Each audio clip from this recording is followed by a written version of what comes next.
Assalomu alaykum. Korrupsiya dunyo miqyosida hal etilishi lozim bo'lgan global muammolardan biridir.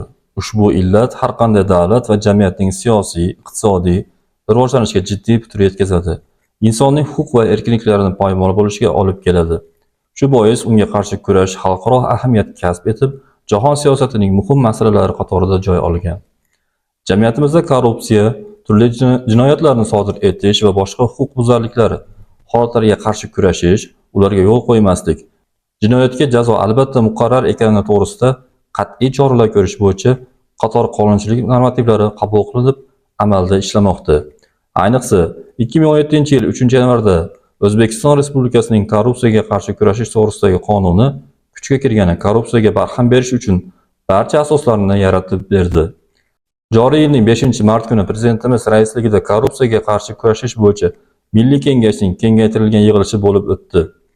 Ushbu yig'ilishda yurtboshimiz nutq so'zlab, unda korrupsiyaning oldini olish, davlat xizmatiga professional va fidoyi kadrlarni tanlash hamda ularning halollik vaksinasi bilan emlashdan boshlanadi deb ta'kidladilar.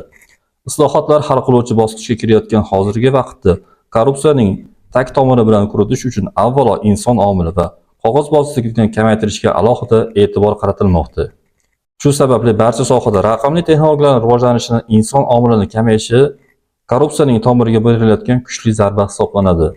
Korrupsiya holatlarini oldini olish bo'yicha O'simliklar karantini va himoyasi agentligi tomonidan Compliance ichki nazorat bo'limi tashkil etilgan bo'lib, agentlik tizimidagi barcha tarmoqlari kunlik nazorat qilib boriladi. Shuningdek, agentlik tizimida davlat xizmatlarini ko'rsatish to'liq raqamli texnologiyalar asosida olib borilmoqda. Jumladan, eksport, import, tranzit ruxsatnomalari, laboratoriya tekshiruvlari, tuproq tahlili, tashqi va ichki fitosanitar sertifikatlar rasmiylashtiruvi to'liq elektron tizimda olib boriladi. Bu esa korrupsiyani oldini olishga asosiy omil bo'lib xizmat qiladi.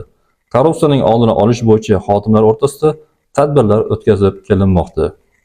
Hozirgi kunda boshqarma kadrlarini ishga qabul qilish yoki ishdan bo'shatish bo'yicha elektron tizim orqali ish olib borib kelinmoqda.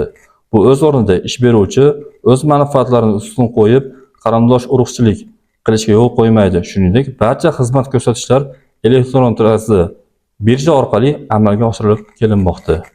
E'tiboringiz uchun rahmat.